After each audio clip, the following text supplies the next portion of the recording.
Aupa, bueno, nik Iban Altuna lagun erdi Zumarragatar, erdi Zestoarrak proposatutako erronkari utziko diot, eta bueno, bere puntua erantzuten saiatuko naiz.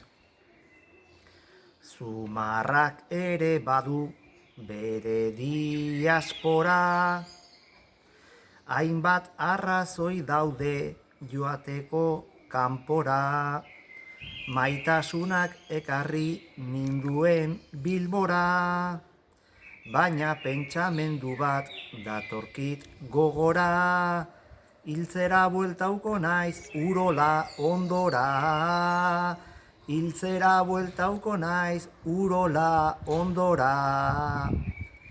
Eta ja behin Ibanen barronkari utzita, orain nik puntua Maialen Akizuri jarriko diot, koronavirusa dela eta azken aste luzetan ezin izan du Bilbora etorri, eta horregatik Bilbotik berari botako diote puntua. Ilabete pasatxo etxean sartuta,